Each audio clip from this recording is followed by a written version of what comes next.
Alright, you guys are going to really like this video. We're going to keep it short and sweet today. Talking about equations of conic sections. And, you know, we've hit this. I tried to emphasize this as we went in all of our pieces of our videos. So first thing we should know is that when we've got a parabola, we've either got x squared or y squared, never both.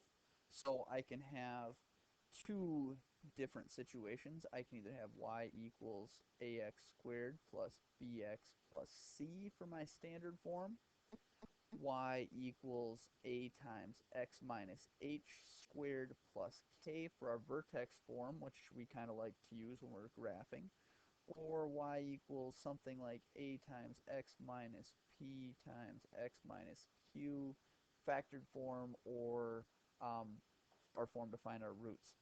Haven't used this one a lot lately, but we used it a lot previously. Worked out pretty nice. Our other situation where we've got y squared.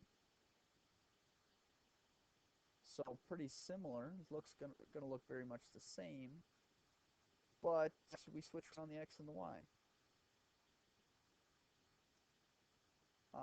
It's going to be y minus k squared this time because it's stuck with our h. So that's our vertical component. And excuse me, boy, I almost made a big oops there. Those x's should not be squared. But I'm not even going to bother writing our third form because we haven't been using that much lately. All right, so there's parabolas. Then we talked about circles.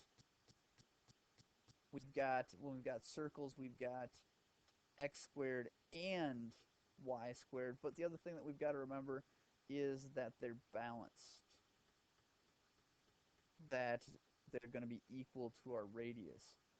So x minus h squared plus y minus k squared equals r squared. That's how we want that. But if I did get this equal to 1, let's say hypothetically I wasn't sure what it was, if it was an ellipse or it was a circle. I should know it should be 1 because it's plus right there. That's my key. Okay, so I wasn't sure, so I went ahead and I got it equal to 1 over here. Well, in a circle, it's going to look like this.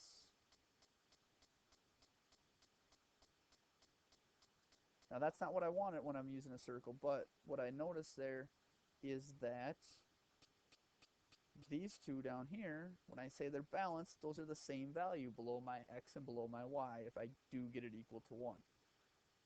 Again, I probably want to shy away from that, but just in case. Okay, and we had, I believe that next in our list was an ellipse. Ellipse, remember, was x and y squared. That's kind of, should refresh our memories of that. But they were unbalanced. And it was addition between those two pieces. Okay, so let's see. Or I could say that they have the same sign.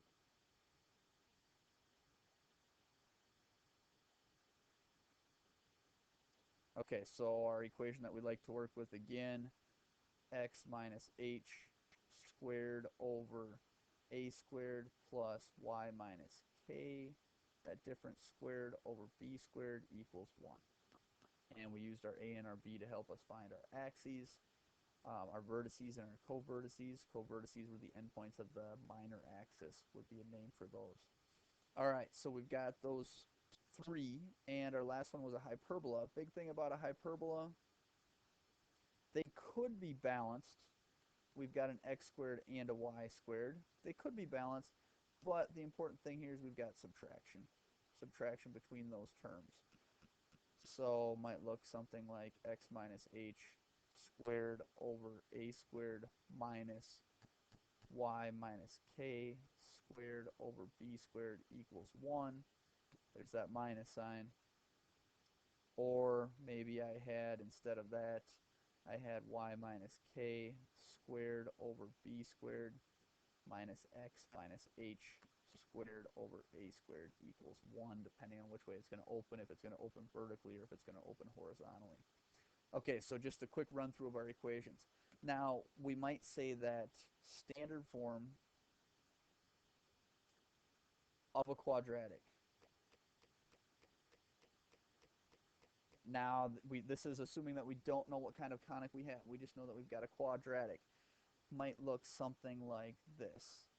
Ax squared plus bxy plus cy squared. So we've got all of our degree 2 terms first, starting with our x. Then we've got one that's mixed, and then we've gone to our y squared.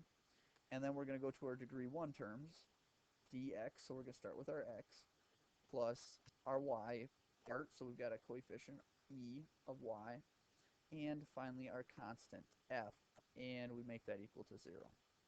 Okay, so it's messy, it's all multiplied out, but we will see this sometimes.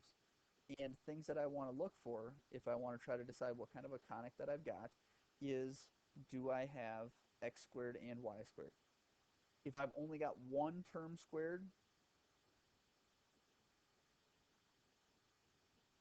I know that it's going to be a parabola. Just kind of going through my list. Only one term squared, it's going to be a parabola. Okay, if it's got two terms squared, then I've got to check next. Are they the same sign? Are they both positive or are they both negative? If they're not, I should have switched this up. If they're not the same sign, then I know that it has to be a hyperbola. Okay? Two terms squared, not the same sign. One's positive, one's negative. Maybe x squared is positive, y squared is negative. I know it's a hyperbola. If they're both the same sign, so it's either x squared and y squared are positive, or y squared or x squared and y squared are both negative, then I have to go to my next step. So if they're the same sign, so this would be a yes, they are the same sign, then the next thing I do is I check to see if they have the same coefficient. If they have the same coefficient, then it's what we were talking about earlier. It's balanced, and it's a circle. And if it's not the same coefficient, my only conic that I've got left is an ellipse. Has to be an ellipse. All right, so hopefully that helps you out, and I'm going to cut the video off there because I promised I'd keep it short for you, as short as possible today, and I hope that everything goes well for you. It should be Friday. I should be back on Monday. Have a great weekend, and we'll see you Monday.